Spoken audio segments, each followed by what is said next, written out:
Welcome back to Rethinking Politics, episode 89. I was browsing the Twitter, or what do the old people call it? Yeah, Twitter, you already right? called it. You already outed yourself. I got it. To begin with. Okay, that's what I was looking for, but then as I said it didn't quite feel right, because that's probably what I would call it anyway. Your implication there is correct. I'm the old You're over man. 30, aren't you? As far as I am, but as far as it goes, as far as Twitter goes, I might as well be 70 or 80. I've been on Twitter more recently than I've ever been in my life. In fact, I'd say probably in the last week, I've spent more time on Twitter than the rest of my life combined. It wasn't a big number. If you're thinking hours, Just days. It might be into hours. Let's put it that way. Maybe.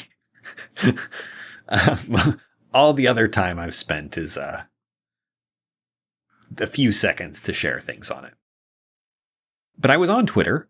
That's in no small part due to the fact that I feel like that time may actually be well invested now. No, not well invested. Let's not get ahead of ourselves.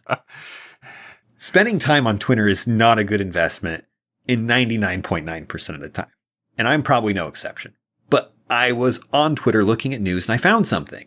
And I was on Twitter looking at news and sharing things on Twitter, in part because Elon Musk took it over, and I'm fairly confident I'm not going to get kicked off of it now.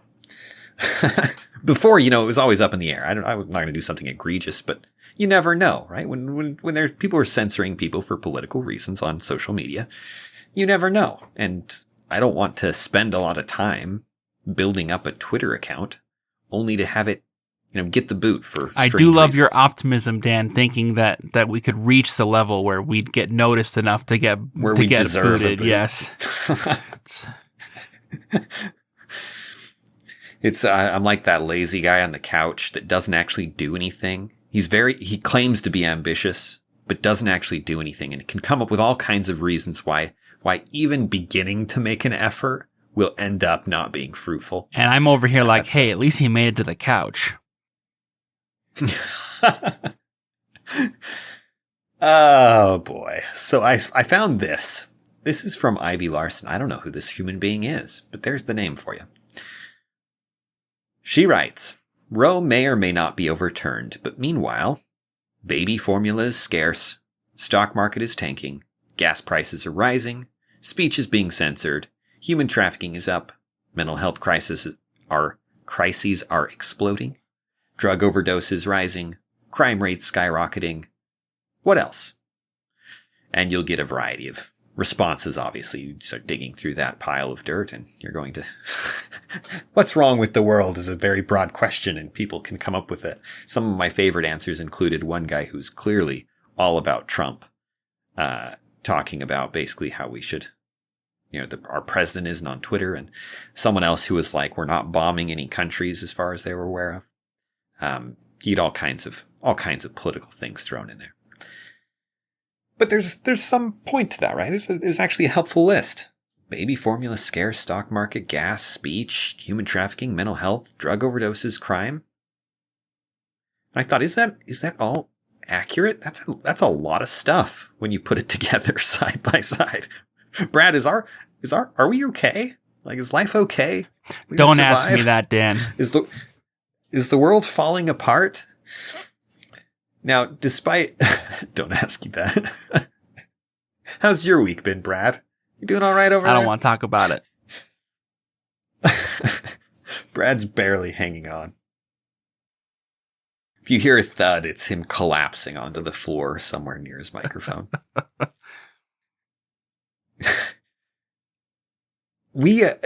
I would say, Brad, just assessing ourselves, we're not the most pessimistic people in the world, despite the fact that we think there's lots of things wrong. In part, my optimism for the world has little to do with politics and everything to do with the fact that so far, most of my life isn't determined by politics. And as long as that stays the case, there's hope, right? I can figure things out. Friendship is one of the great things in life. So far, relatively unaffected. Unaffected for me. I know it's affected some people. People have lost friends over politics, but what do you do? Long-term healthy relationship. I'm married. It's going well. Kids going well.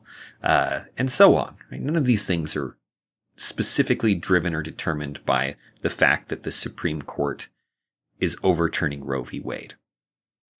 And I guess that's a bad example because Roe v. Wade actually will affect people. but unlike most of what happens in politics, which doesn't actually directly affect you despite how easy it is to get angry about it. Well, and you could argue that with Roe v. Wade too. I mean, assuming the Supreme Court overturns Roe v. Wade, the number of people actually affected is going to be a lot lower than people are making it out to be. People will be affected, but it's not going to be everyone the way we're talking about it, Even in the states that are going to place restrictions on abortion aren't going to ban all abortion all the time, most of the time.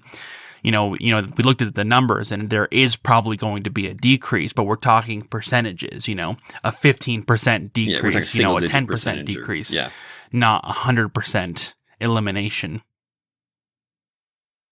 Right. And so even when they are affected, it will be affected less than I think people think. Doesn't mean that politics doesn't affect people. It just is a reminder, I think, Dan, trying to remind us that the majority of our lives are still outside of politics, even though they do intersect quite frequently. They do, and they do intersect, and it is still mostly outside of politics. The most important things that happen to you, the things that are going to leave you weeping and wailing, or the loss of a loved one, is going to be something far more devastating generally than anything that's going to be determined by the legislature. Though, to be fair, nothing is ever determined by the legislature these days. Let me just make this as confusing as possible. I'm going to say something, and then I'm going to qualify it with the fact that politics doesn't work. Anyway, what's interesting about this list is that that's a lot of bad things. And those are serious things that do affect people a lot. And those are things that may or may not be driven by politics. Baby formula being scarce. Affecting a relatively small subset of people, but affecting them in a dramatic way. Stock market affects everybody and can affect everybody in somewhat significant ways, more or less significant depending on what you're losing. Gas prices affects everybody, period. Though the effect is more or less depending on your wealth. Speech being censored, I think overall ruins the conversation for people. Whether or not they know it, it does have a negative impact. Human trafficking dramatically affects a small group of people and through them affects everybody else. Mental health crisis.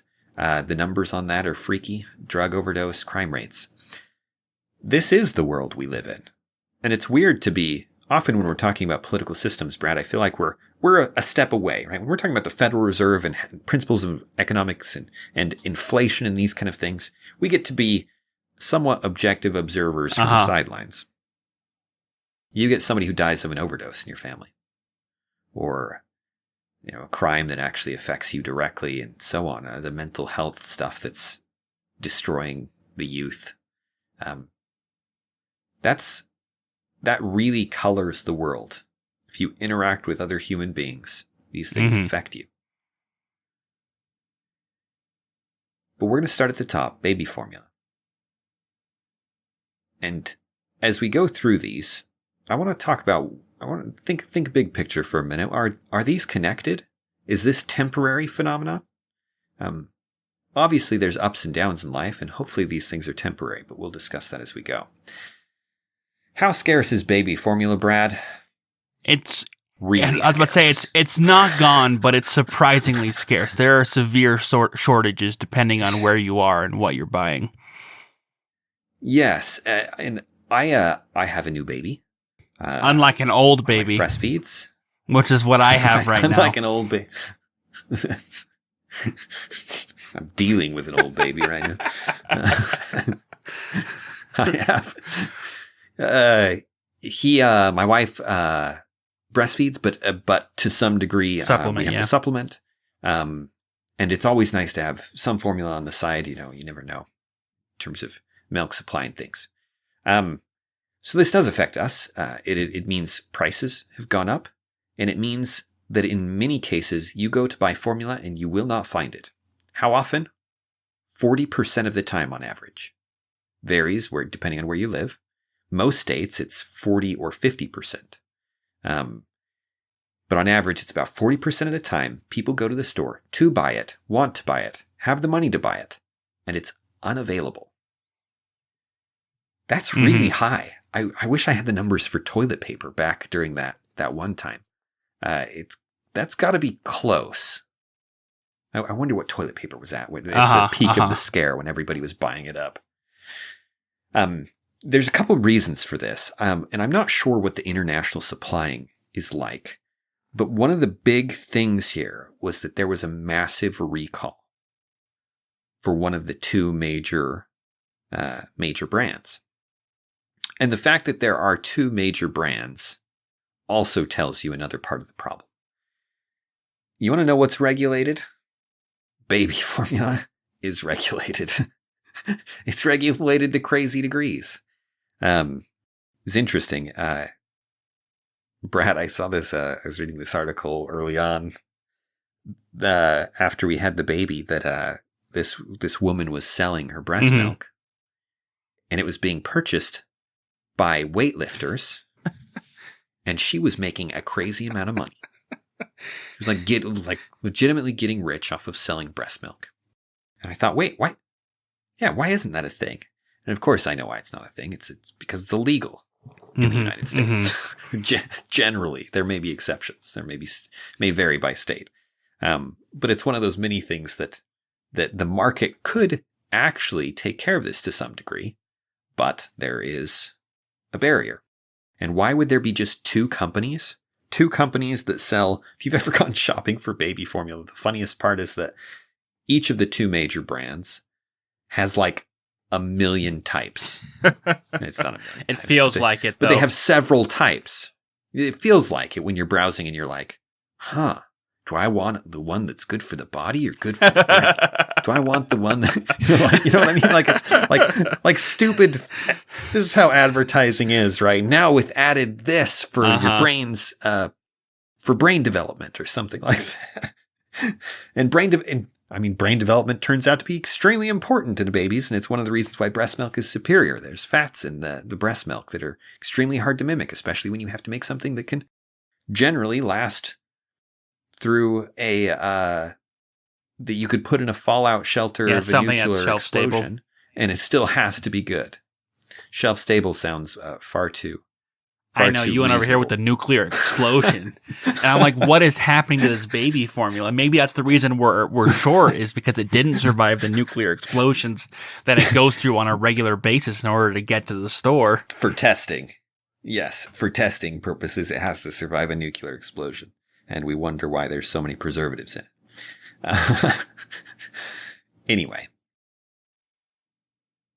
This, as far as I've looked, I haven't looked at this one too closely.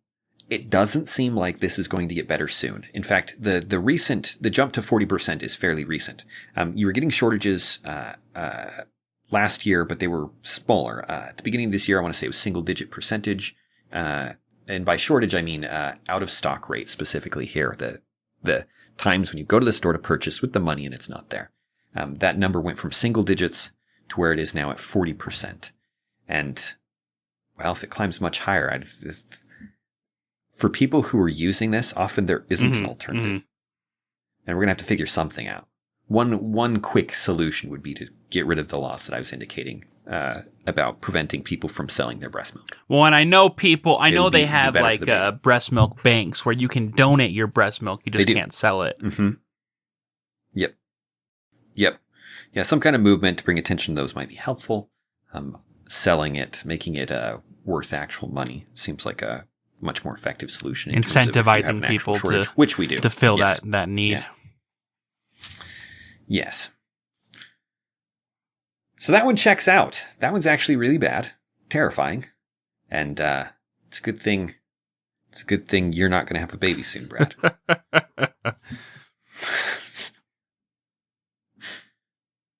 The second one, the stock market tanking. Now, my favorite part about stock market headlines is which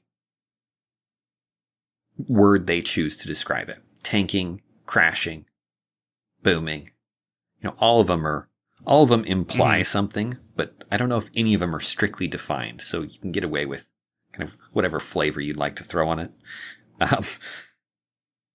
In this case, tanking is a pretty good word, I feel like. Crashing is another pretty good word. We are not, in the common way that these metrics are used, we are not in a full-on, stock market? Crash, yeah. Crash? What's the term I'm looking for? Yeah. But we're getting closer. And at the rate that we're getting closer, it could be weeks rather than months before an official crash is declared. Yeah, it's not looking good. If you're someone who wants to buy the dip, hold on. Yes, hold that. It's bad enough that if you Google stock market, you're going to get massive amounts of financial advice on what you need to be doing right now. Because you need to be doing something right now. If you have money in the stock market is the idea. I don't take financial advice on the stock market from me. Brad, give him financial advice on the stock market. I was sitting here and I was like, don't take financial advice on the stock market from anyone. It's just, everything should be taken with a grain of salt. Every day the Motley Fool has got articles about which stocks you should buy right now, the best stocks to buy. And and I was like, if you're right all the time, why are you writing these articles instead of making millions, Something I wonder about all the time. Like, they can't be paying you that much for this article. Yes, that if you can predict the stock market, you should be spending your time here instead of predicting the stock market for your own. So, yeah, it's one of those things where my favorite is the people who've gotten rich through buying property. Lifestyles. Is that a company? That's a group that does this. They buy. The idea is they've been so successful at buying and selling property that now they're going to train you on how to buy and sell for a low price of 5 payments of $1,999. Yeah. Yeah, and this is not to cast aspersions on everyone who's like on the motives of every person who has like come to the point where they feel like they've mastered something and they now want to teach it, even though they could just continue practicing and make more money that way. I'm sure there are people who are like, I want to share this now. But it does make me a little suspicious. Because there are a lot of people out there who are touting that claim, that they've already made it and they're now devoting their time to helping you. Yes. The S&P 500, one of the 3 major, stock exchanges? What's the right terminology here? Stock exchanges? Stock boards? Stock trackers? I'd call them indexes. You've got the Dow Jones, the NASDAQ, that's the word I'm looking and for. the S&P. Because you've got the New York Stock Exchange, which is different than these. These are the indexes. Yeah, I was just throwing out terms after I realized I wasn't sure what it was. Are you sure you need to have that disclaimer still about how people shouldn't take stock market advice from you? I think we can cut that out. I think people have been convinced. Come sell on my stock market. My personal stock market, and I will show you how to get rich. So the S&P 500 is noted by people who supposedly know what they're talking about, unlike myself, that as the particular index, if you want to look at U.S. stocks, U.S. stock market performance. The U.S. stock market, the S&P 500 declined 13% through April. This is according to a Reuters article titled "Explainer: Why the U.S. Stock Market is Tumbling in 2022." This is the other thing if you browse stock market crash you're going to find. You're going to find Forbes and Reuters and the New York Post and probably everybody. I don't know why I'm listing specific names here. Probably virtually every paper that ever talks about the stock market is going to give you an explanation. And there's going to be an article that says, here's why. At one point, since May, it's fallen further.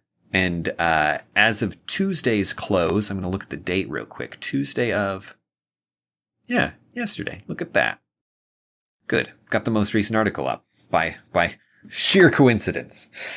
By Tuesday's close, it was down 16% year to date.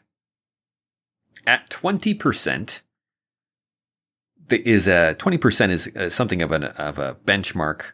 Once it's down 20%, it'll be described as an official bear market. I have this urge now, Brad, to go on a tangent about animal spirits and John Maynard Keynes, but I'm going to resist. I appreciate that. The bear and the bull. I will resist the urge to exit the chat and turn off my mic,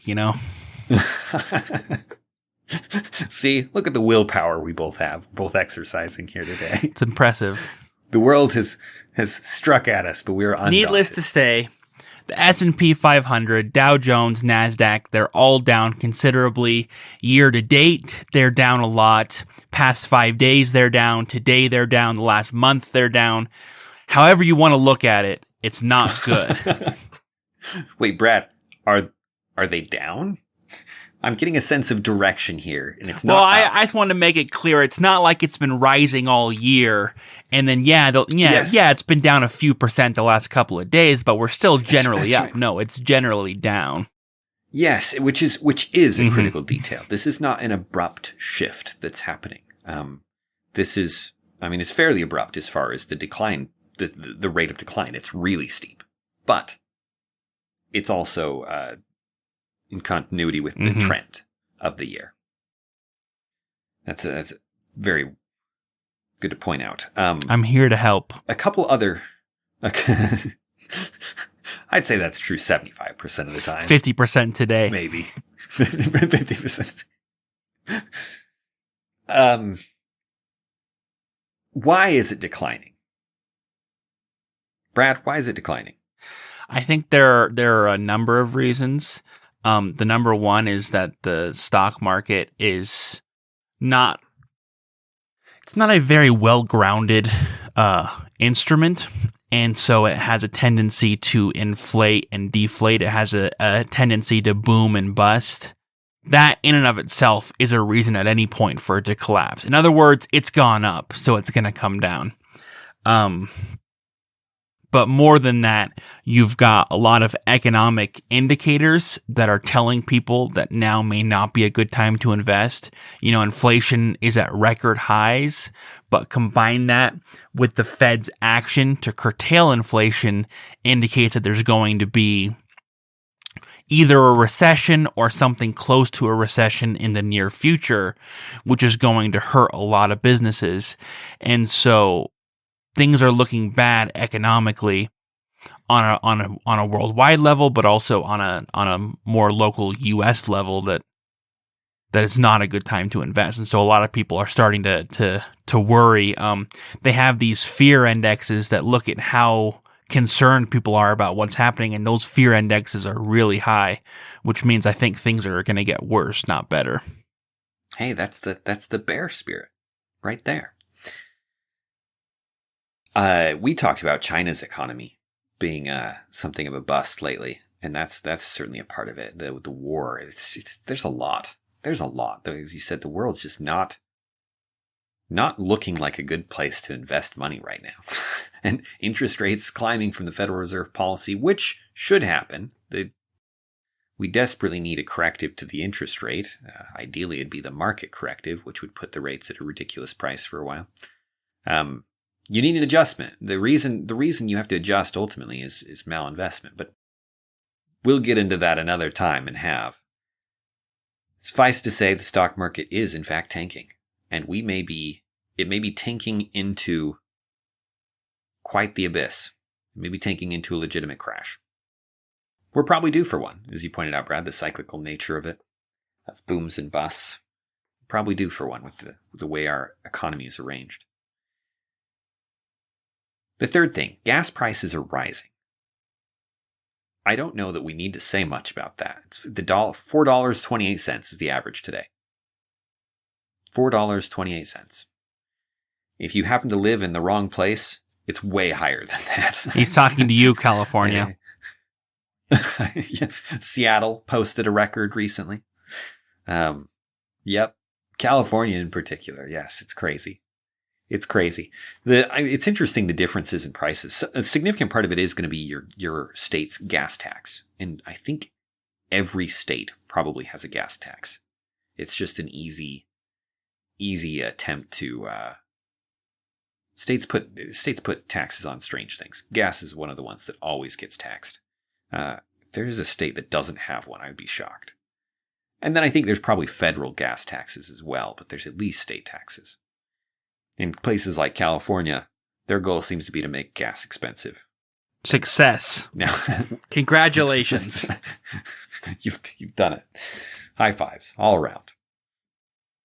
The Russia and Ukraine, the various policies we have that make it so that the people getting oil that we do have don't want to invest significantly in producing more oil because the writing is on the wall that they're going to be thrown under the bus at the soonest possible moment. Assuming they can afford to fuel that bus. Yeah. maybe it's a hybrid or an EV. One. I don't know. I like that one. I'm here to help. Remember? We'll take it. We'll take it. Yeah. So I don't know what you do with fossil fuels in general. I was listening to, what is his name? Saifedean? Maybe if I say it fast, people can't tell that I've mispronounced it. I don't know who you're talking about. He's an economist. We'll talk more of him probably in the Once near you've future. had a chance to look up how to pronounce his name. Is that what you're saying? That's right. We're going to stall. I know his economics and his papers on fuel by heart, but his name, that's the thing I've got to look up. We're ways from being able to discard fossil fuels, and it's an illusion to think that we could switch to anything else. Nuclear should become something we adopt soon. None of these things are going to help us with driving cars. With cars, we've got serious problems. It's interesting right now. This is vaguely related to gas prices. The cost of electricity and electricity outages in the United States. It's actually really, really easy. Maybe not easy. Easy is probably too strong a word. It should be easy for power companies to power things like the AC when it's hot. We've become accustomed to this idea that sometimes it's too hot and our power is just going to go out. It. You in Texas have definitely gotten comfortable with that. Yeah, in Texas it's the cold, right? Oh, it's too cold. No wonder the power went out. You have what is essentially a giant engine, and you put fuel into it, and you get energy out. And you just need to put enough fuel into it. It's a mathematical equation in some ways. And yes, there's predicting the future and uncertainty, but it's also like we solved the problem of having power 24 hours a day a long time ago. So why are we struggling with it now? Almost 100 years ago. Yes. The nature of the problem has not changed. It's not global. You could increase the temperature 10 degrees and we could still solve the problem at the level of math and planning. Right? It's not, the nature of the problem hasn't changed.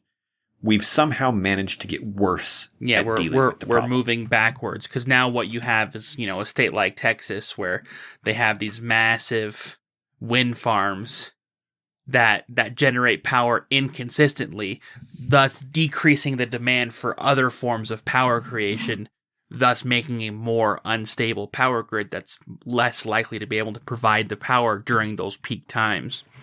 And then and then you've got the increase in electric cars, electric vehicles, which means you're actually going to have a greater draw on the power grid than you did before. That was one of the ironies he pointed out, is that California, if all of their vehicles were electric, the power grid would be even worse.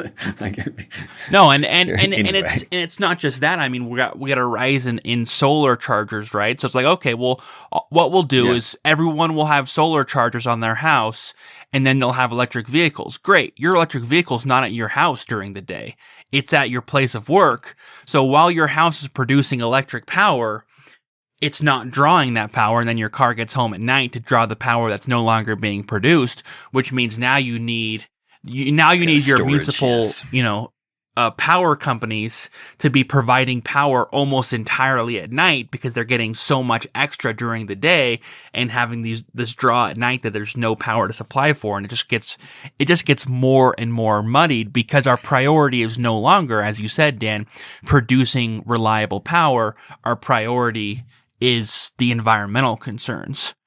And that's just a very different priority. And if that's your priority, you're going to end up with very different results. As Texas has already seen. Reliable and cheap. And reliable and cheap power, quite literally, if you have unreliable power, serious problems happen. Perhaps the most striking example is again, I'm drawing from this man whose name I don't dare try and pronounce a second time. But as I said, we'll talk about him in the future because he's great on energy. He was talking about how if the power fluctuates, if you don't have reliable power in hospitals, and at this point, I want to say we probably do have reliable hospital power, even when the rest of the grid is unreliable because we have backups and things for those. And maybe that's not true. Maybe the power issues are getting bad enough that even our backups are failing. But if you're in a country that can't get reliable power to hospitals, you can't take care of premature children. Premature babies die, along with a number of other people with certain other medical conditions. You can't take care of them without power. And so if the power is unreliable, you can't take care of them. Not to mention that it makes all outcomes in terms of the hospital care worse because all the other things require power, at least in some there's form, a certain level to the quality of life that we experience because of the power grid. Like another small example of that is refrigerated insulin.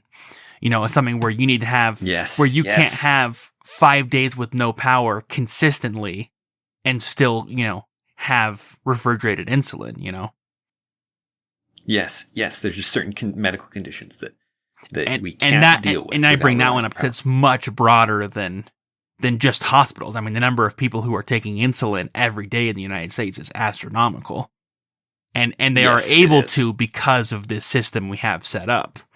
That's considered, that's reliable. It's huge. Yeah.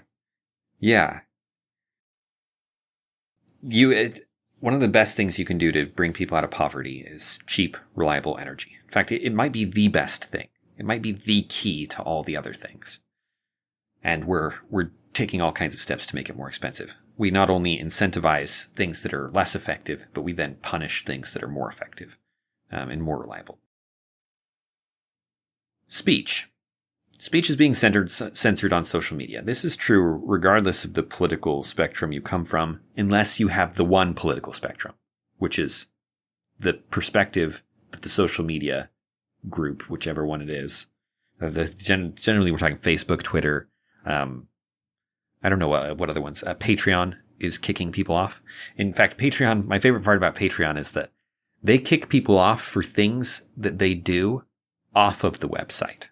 And if you're on Patreon and you happen to have the wrong perspective and someone complains about, say Brad and I used Patreon to fund or even start over here. I believe in you.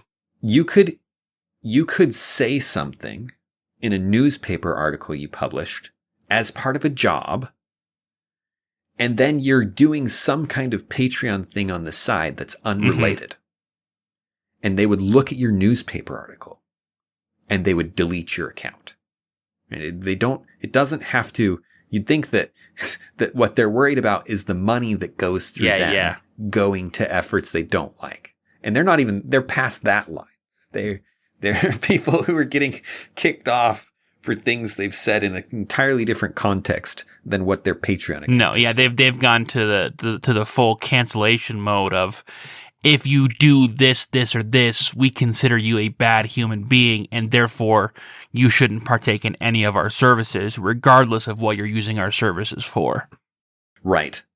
And the scariest institutions that are picking that up are banks with the ESG scores and things, where they give you the kind of social credit score. That's still fairly preliminary, but certainly exists and is affecting companies significantly. In fact, it may be the catalyst that's been driving companies to become so woke, for lack of a better word. So we've got speech being censored. That's true. Elon Musk has made a massive step towards changing that, assuming he is successful and carries through with it and finds that happy middle ground of, we'll see what he does. We'll see what he does. I don't say, what happy middle ground are you talking about? There's going to be things.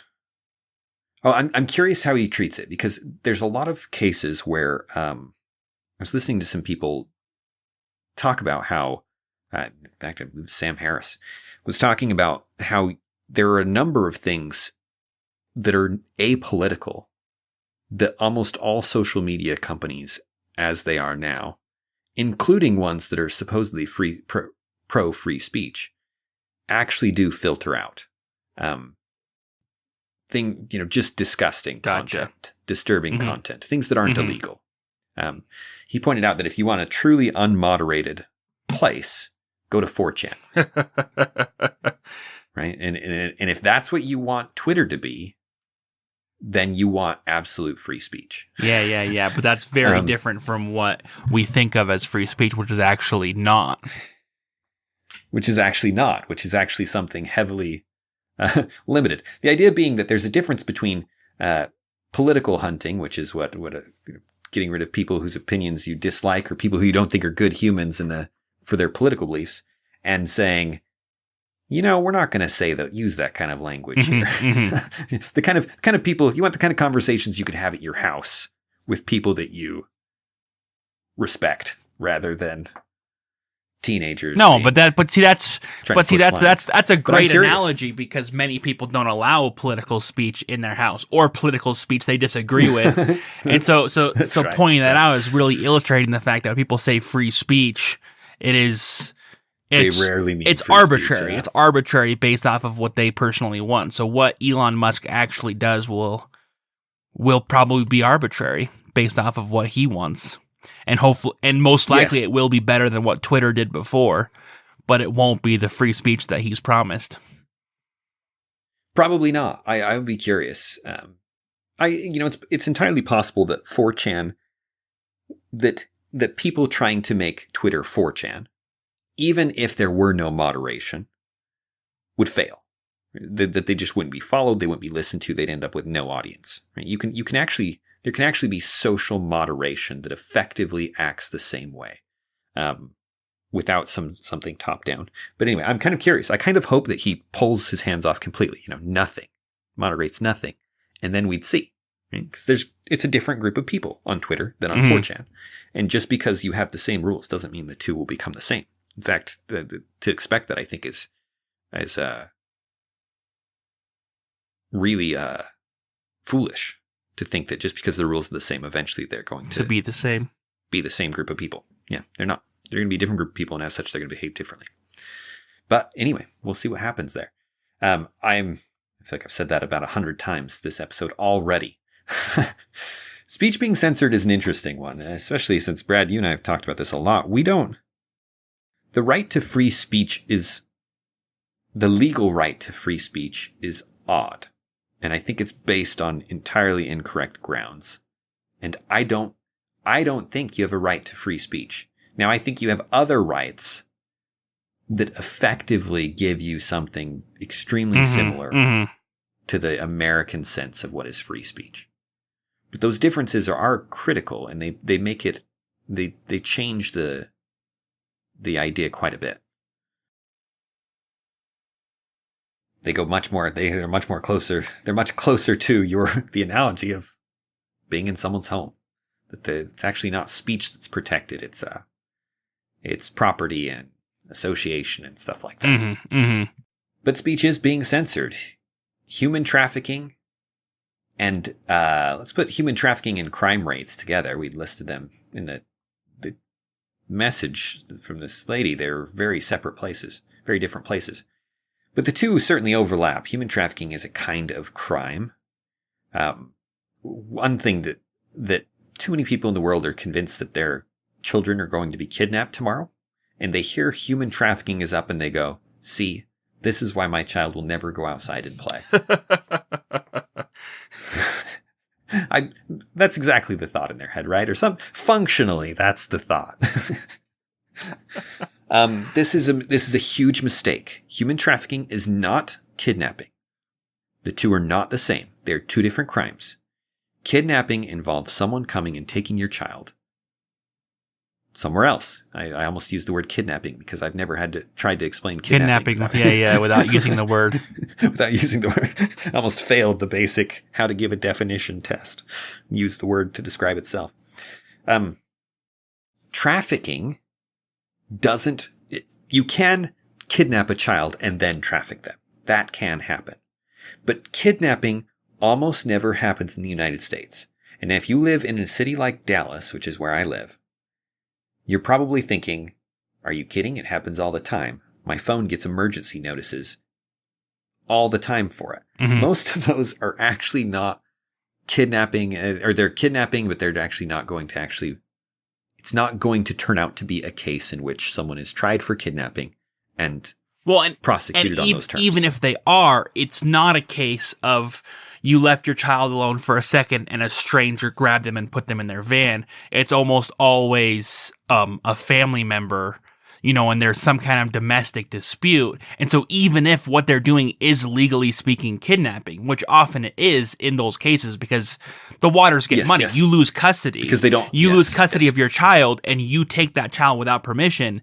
That can legally be a form of kidnapping, even though they're literally your child, and you don't harm them and, and the thing gets resolved within a day. And so it's not the classic kidnapping story, even though legally it's getting put down as that. Yes, exactly. If you take kidnapping as a category and you eliminate all of the cases like you just described, where ultimately it's something more like a custody battle. This person is not kidnapping this person. And I'm not saying those situations aren't bad or that yes, I'm not saying that at all. I'm just saying it's not what we're thinking it is. Yes, your ex-husband comes and tells your children, picks your children up from school and says, actually, you guys are going to be with me today. And goes and takes them out for ice cream. That would be considered kidnapping if he doesn't actually have the rights there. And that's usually some variation on that, often more dramatic, certainly more frightening. They're trying to flee to another state or they're trying to do something like that. That's frightening, but that's not what we fear about kidnapping. When we think of kidnapping, what we're thinking of is some stranger comes and takes your child and you never see them again. Mm-hmm. If you look at cases like that, there's actually only like a couple hundred in the United States in a year. They're extraordinarily rare. It almost never happens. I may be overstating it. I haven't looked at the numbers in a while, but I remember talking to, an employee who was talking about how I should be scared of, someone who was talking about how I should be scared of my children getting trafficked while they're playing outside. And I was like, you mean kidnapped or trafficked? What are you talking about? Because I'm not afraid of them getting kidnapped. It's such a rare event that it would be foolish of me to prevent them from having, all kinds of experiences and joys and playing with neighbor kids and these other things just because I can't currently watch them out the window and so on. There's a lot of irrational fear around this. When you realize that it almost never happens, you can, hopefully relax a little bit and your kid can have a nice day for a change. Go outside. I've had this, that there's these people we know that their children never leave the house unless they're with their parents. And like, there's all these neighbor kids out playing and having a good time. And I just feel so bad for these kids. Anyway, There's your parenting advice. Don't be so afraid of kidnapping that your kids have a miserable childhood. I mean, first we get stock market advice, and now we get, parenting advice. This is just right. Your wisdom is overflowing today, Dan. Come and bask in the radiance of me. Human trafficking is different. Human trafficking usually involves some kind of exchange where the child is being sold for some kind of service or, I want to say by definition. Well, human trafficking isn't just children. Human trafficking. No, it's not. It's not. I'm thinking children from the kidnapping case, and kidnapping isn't always children either. But the idea is if human trafficking often occurs without the child changing positions in life, without them being kidnapped, without them going to some other strange place, and so on. It's usually someone they know, as it would have to be. It's hard to be for a stranger to enter someone's life while they're still doing what they're doing, and then suddenly have enough control over them to traffic them. But usually it's associated with selling like sexual favors and things. So if you were to pimp someone out, you are trafficking them. That's a very different crime, and it's a crime committed by people you know almost exclusively. And it's a crime that doesn't involve, as I said, you getting carried away to some strange foreign country. That has increased dramatically. Or at least it's up. It's been on the increase for a long time. This is one of the few crimes that over the years hasn't gotten significantly better. And I would just like to clarify real quick that even that is possibly the most popularized representation of human trafficking, but it's actually not the most common. That like the Human Rights Commission breaks human trafficking down into 3 different groups, which is sex trafficking, forced labor, and debt bondage. And forced labor as the biggest of those 3. But it's not as popular as the other one because the other one's so horrific. You know what I mean? So that's the one that gets portrayed, and it's the one that you hear about. But in other parts of the world, forced labor is something that happens pretty regularly, where people get put in these situations. Same with the debt bondage, people get put in these situations where they're forced to do these things. And to work for other people. And once again, now you're talking about adults, not children. And, you're talking about men who are in these situations who are getting forced to work and other things. That's not as glamorous, but is actually a huge chunk of those numbers. And so when you're looking at human trafficking numbers, understand that that's going on too. Yeah, these are those things that you just described, the 3 categories, they're all very different. Mm-hmm.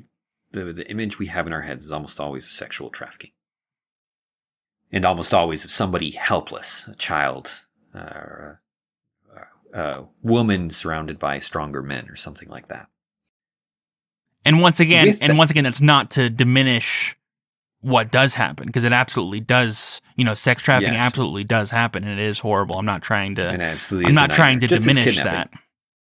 Kidnapping, in the classic sense that everybody's afraid of, does happen, and it's terrifying. And because of how terrifying it is, people.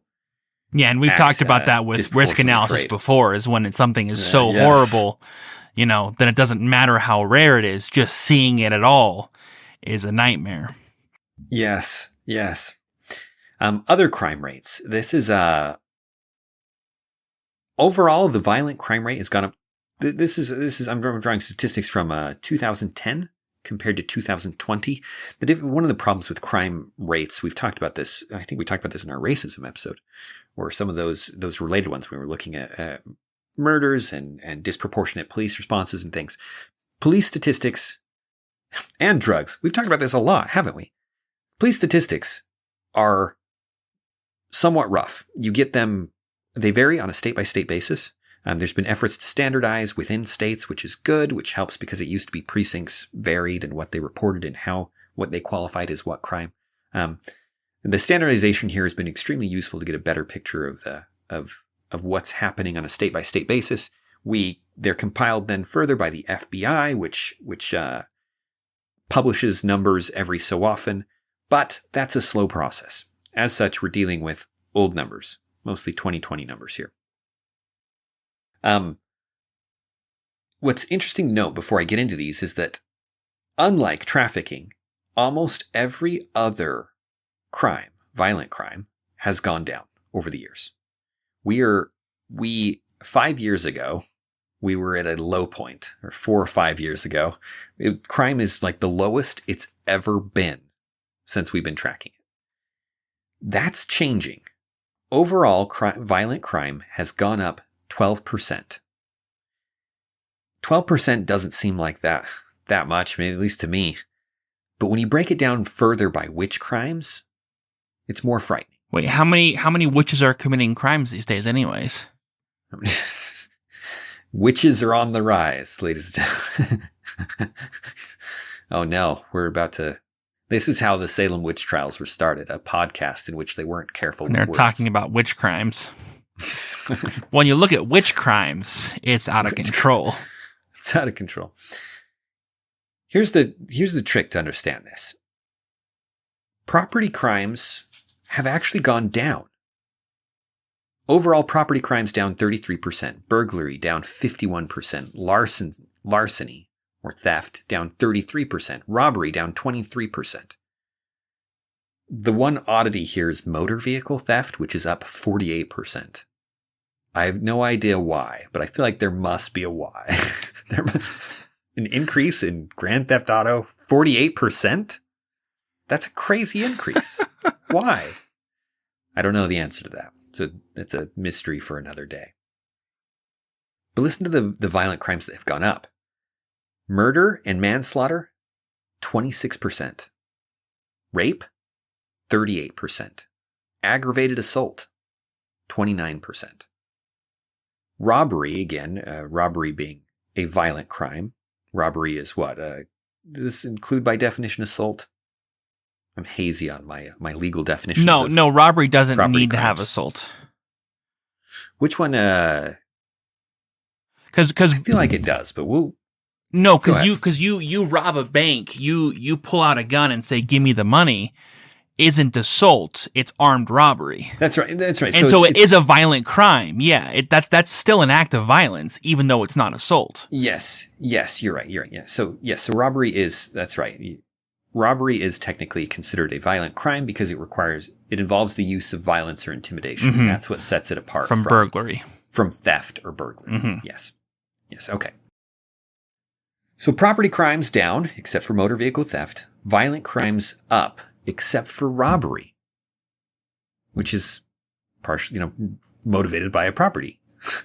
It's odd. Now, part of that may just be that more people have been home over COVID. This is 2020. Crime statistics. We get 2020, 2021. The anecdotal information we have, you can get some state-by-state information right now on crimes, is that, again, all of the crimes are up. Hopefully they're going down again. Hopefully they're returning to pre-COVID levels. But that would be good news. But for now, the trend is that after many years of going down generally, there are some years where they'd go up a tiny bit, but in general the trend was down. They have jumped. Mm-hmm. They've jumped by massive amounts. 29%, 26%, 38%. These are big numbers. Why? And I don't know the answer to that. We could speculate a little bit. It may be related to the drug overdose deaths. It's another item on this list. Right, drug overdose and mental illness. Both up. Mm-hmm. Drug overdose was up by, what's the number? I believe it went up 50%, 2019 to 2020. Yeah, 2019 to 2021. 50% increase in deaths due to drug overdose. 2/3 of those, roughly, is fentanyl or another synthetic opioid. And that increased number is over 100,000 drug overdose deaths in the United States, which when you think about it is crazy. That's a lot. That's a lot of deaths. Yeah, so it went from roughly low 72,000-ish, low 70,000s to 108,000, an additional 35,000-ish deaths. That's a lot of people. The mental health crisis, that one again, the question, one of the questions under all this is how much of this is COVID, right? How much of this is, how much of this is the temporary difficulty of shutdowns and lockdowns with COVID and the fear of the virus itself? And how much of this was triggered by COVID, but may stick around? But for those of you who have noticed that a lot of, businesses have changed their practices because of COVID, but never changed them back. I think that's also true of broader things like people's psychological state. For a lot of people, COVID was a mental blow, but it wasn't a glancing blow. You know what I mean? Like, people suffered damage because of COVID, but it's not like COVID went away and everything was fine. And so I think there's going to be trends that we see that were triggered by COVID, but aren't just going to be a blip, that are still going to be a problem. Yeah, we could say this is probably the cause, but it's going to continue, even though that cause has been removed. Well, and that's why I wouldn't say it's just the catalyst. That's why I wouldn't say it's just the cause; it's a trigger. Yes, there are underlying a catalyst or something. Yes, it's changed something. Right. It's not merely a force that once removed, everything will be undone. Because you could say that with mental health, that mental health in the United States has probably been deteriorating over years, and you've got lots of things that are contributing to that. Increased isolation. Social media has had some really negative effects, and things like that. Decrease in strong relationships between people, other things like that you can look at. And then you have COVID that amplifies all of these things all at once and brings a lot of those things to the surface that might stick around after the fact. Right. Jonathan Haidt wrote an article about the Tower of Babel, or Babel, depending on how you pronounce it. And he noted in there that relationships in general, to turn back a little bit to social media, that we've gone from using social media to keep in contact with people and to improve relationships. Right? It was a useful tool within the context of relationships with friends and family who are distant, to a way to propagate your brand and your social status. And that those are two fundamentally different goals with social media. And one of them is a ticket to being closer to people. And one of them is a ticket to being, well, a brand, something distant and artificial. Related, another note on social media, because social media, as the mental health crises are in so many cases getting out of hand. If you look at teenagers, I think every generation has looked at teenagers and been like, man, you guys are messed up. But in some, and so some of that is going to be, some of that's just the way it is. Generations, there are generational differences. But no, if you look at things like, increases in mental health problems that are beyond what you'd expect from people just losing the stigma of talking about mental health problems, there are really, really big red flags. For example, there's been a massive increase, exponential increase, in the number of teenagers who are diagnosed or self-diagnosed. They're diagnosed when they're being diagnosed with multiple personality disorder, or what is the term, Brad? I'm so bad at this game. Really are. I wish I could tell you right now that I've thought of the term, but I'm choosing not to tell you to make you suffer, but I can't think of what it is. But you can't think of it either. There's a different term for it now, but most people know of it as something about dissociative personality there disorder. You go. That's what it is. It's the two terms are used. People use multiple personality disorder so often that even though they switch the term, they still put it in parentheses after, even in like in articles and even in medical things. So I don't feel that bad. That is an extremely rare disease. Disease is probably the wrong term here. Mental issue. Extremely rare. We're talking at one point there were like 150 total diagnoses in, I believe it was the world. That seems so low. Mm-hmm. It's low enough that there are psychologists and psychiatrists who will argue that it's actually not a thing. That there may be a combination of other things that seem to manifest in it, but as its own unique thing, it actually shouldn't be considered an official diagnosis. Yeah. And in the cases where it has been well documented, where it seems to have been well documented, in which you would argue that it absolutely is a thing, it's almost always associated with extreme abuse as children.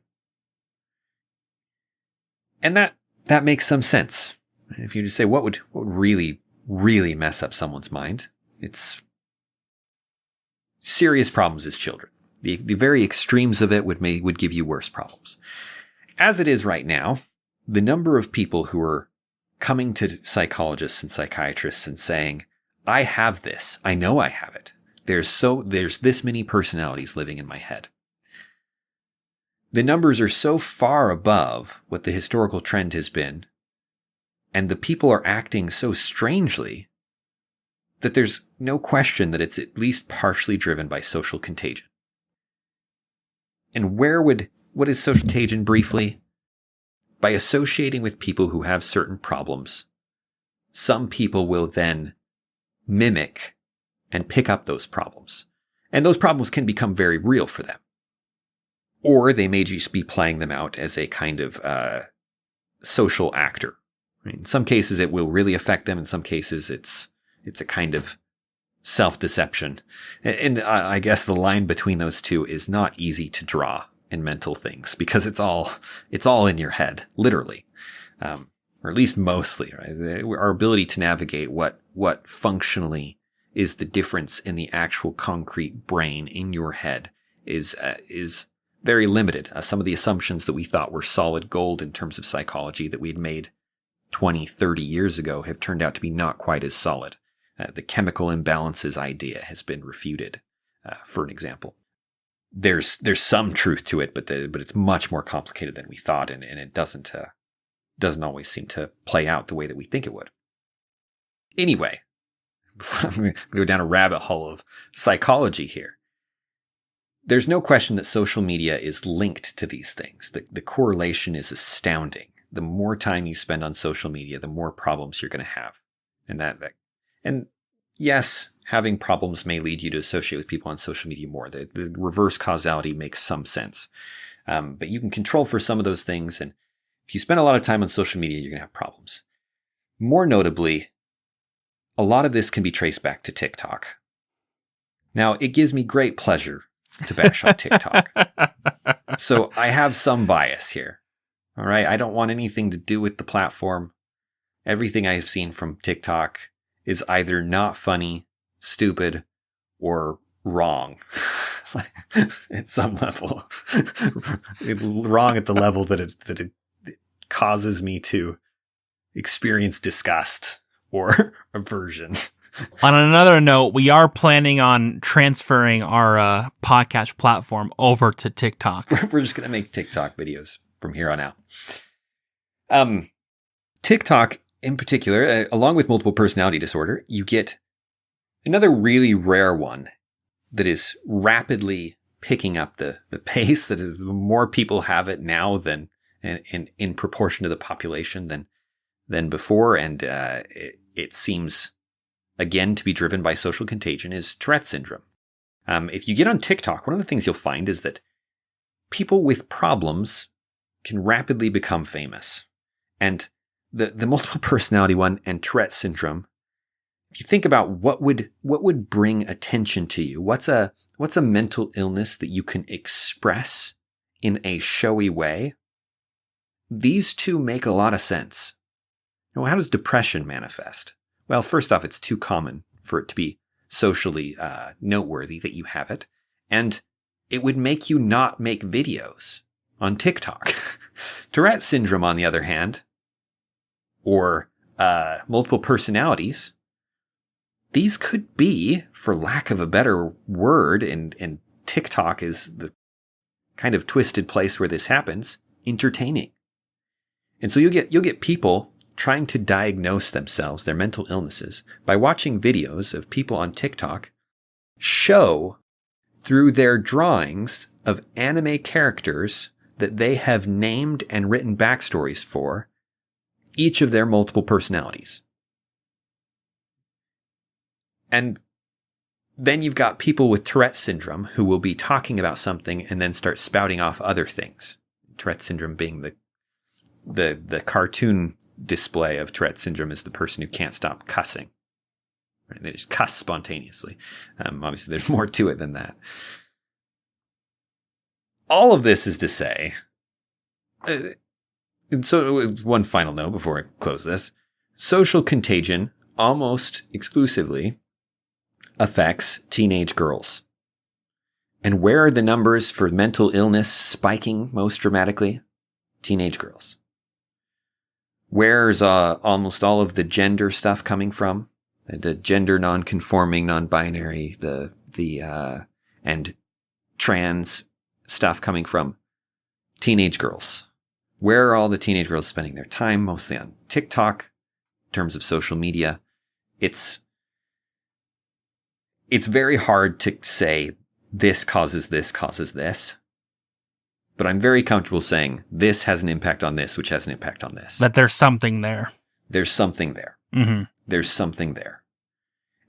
If you get food disorders, eating disorders like anorexia, they used to put people with anorexia in a hospital together because that's what you do. You put people with a common problem in a common area so that, for obviously it's convenient for the hospital staff and for specialized equipment and so on.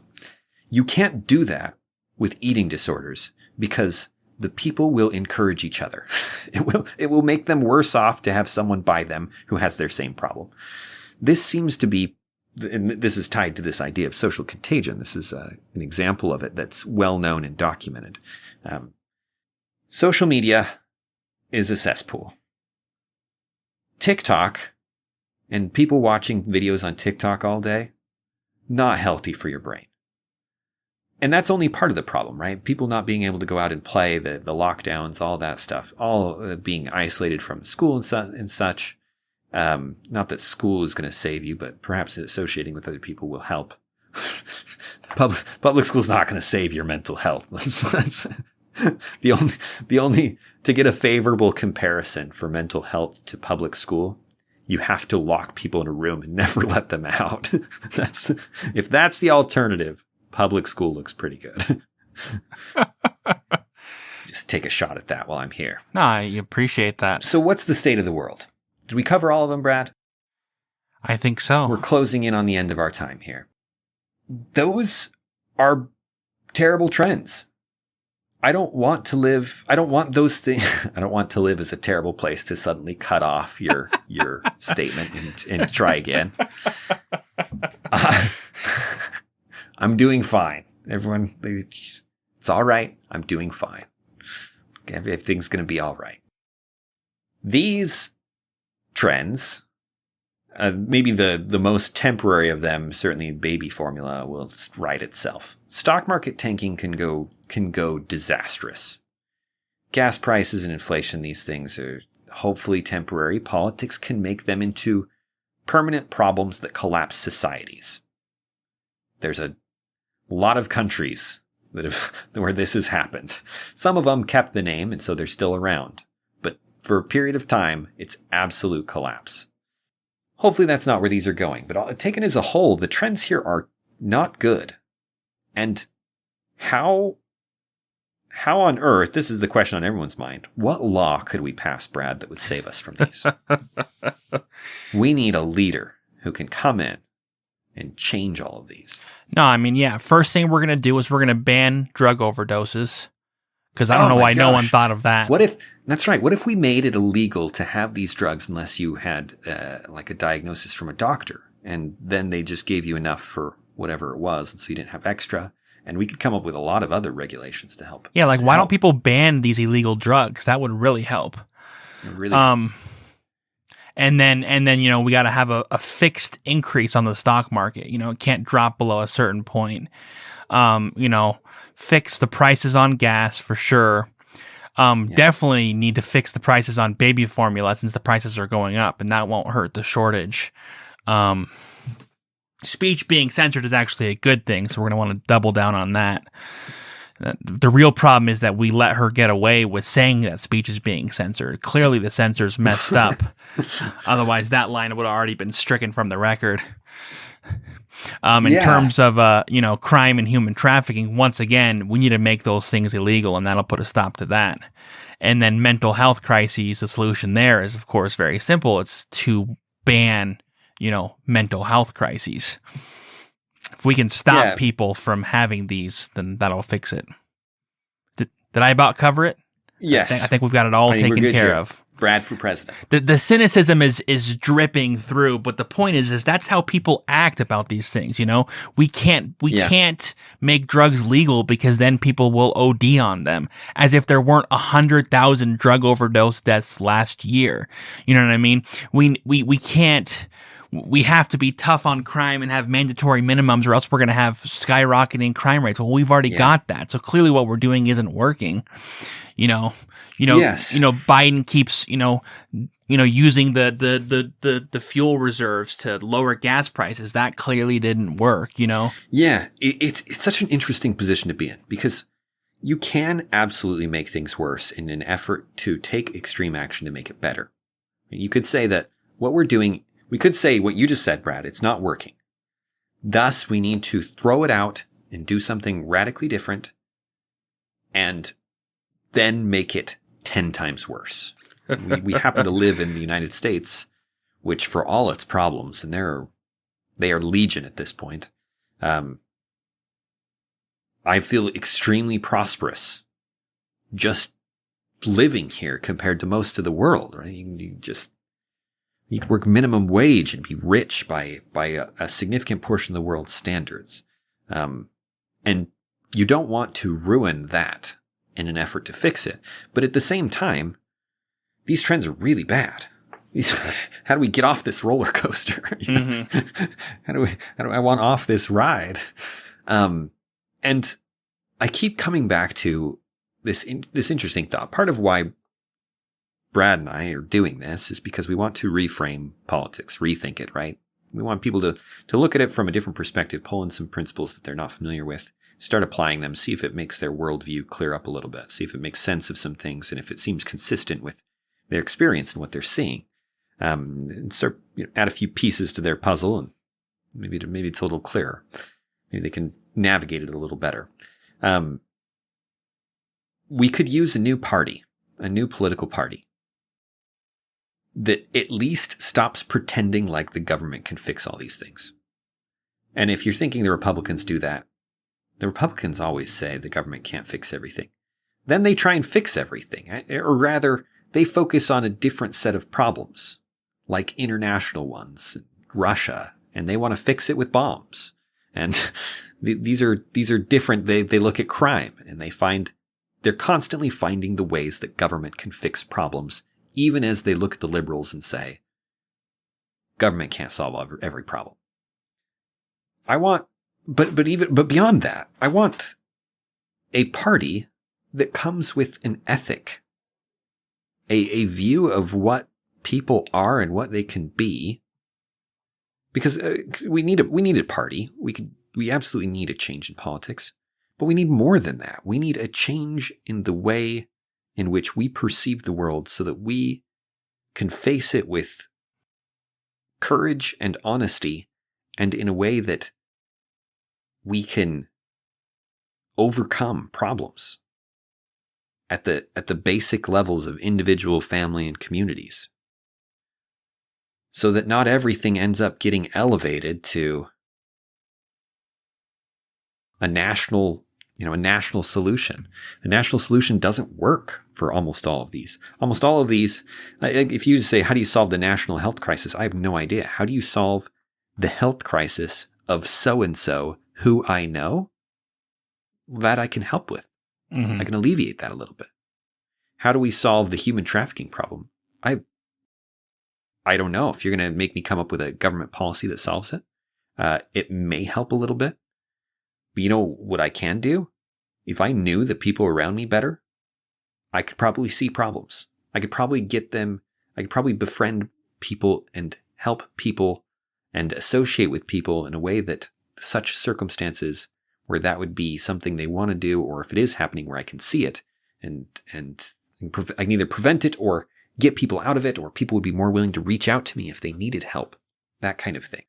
And have a political party that remembers that it's people who are the ones who are solving problems, and they're the ones who have solved problems in the past, and they're the ones who are going to solve these problems. The baby formula scarcity, what's the real solution? It's we need to make more baby formula, and that can't be legislated. It needs to be done by individuals and by companies, and that's where we need to be looking. Yes. We need it. The problem is at the level of one human interacting with another. That's where the solution to this problem is. And the things that govern that sphere are at the level of character and ethics and religion to some degree. These interrelated things that govern how we conduct ourselves as we deal with other human beings. It's that ground up level of focus that